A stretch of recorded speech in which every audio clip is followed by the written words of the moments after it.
दोस्तों, पाकिस्तान में इस वक्त शदीद महंगाई का जो सैलाब है वो चल रहा है और हुकूमत वक्त जितने भी महकमे हैं सब जो है वो नकारा जा रहे हैं और नुकसान पे नुकसान कर रहे हैं।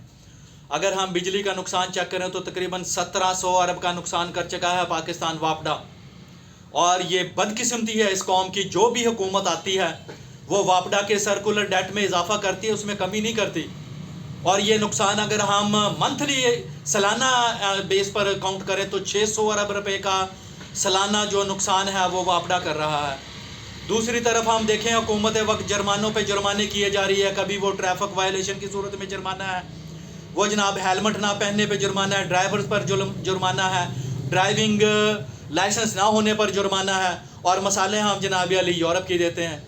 आप ज़रा हमारे हमसाया ममालिक जो हैं उनकी पर कैपिटा इनकम का अंदाज़ा तो लगाएं। वहाँ पर जो रूल चल रहे हैं वो रूल हम यहाँ पर अपने मुल्क के अंदर नाफज करना चाहते हैं।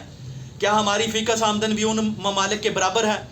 अगर आप यूएई की फ़ीकस आमदन जानना चाहते हैं तो यूएई की $55,000 फ़ीकस आमदन है, बहरीन की $45,000 पर कैपिटा इनकम है, और सऊदी अरेबिया की भी $45,000 पर कैपिटा इनकम है। और अगर हम कतर की चेक करें तो कतर इस वक्त दुनिया में दूसरे नंबर पर है पर कैपिटा इनकम में।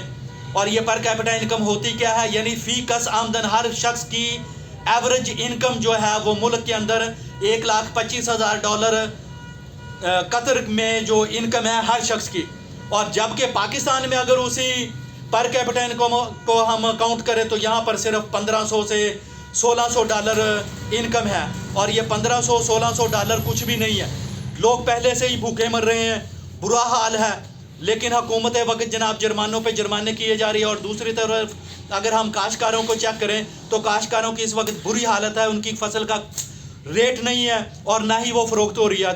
और तीसरा जो इस मुल्क के अंदर सबसे बड़ा अलमिया है वो अफ़गानिस्तान का बॉर्डर हमने सील कर दिया है।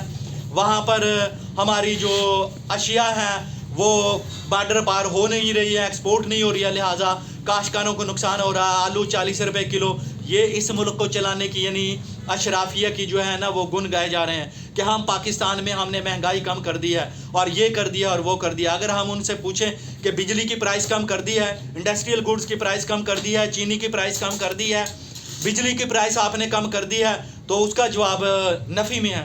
आप पहले इंडस्ट्रियल गुड्स की प्राइस को कम करें, फिर जाकर हम समझेंगे कि मुल्क के अंदर जो महंगाई का सैलाब वो कम हुआ है।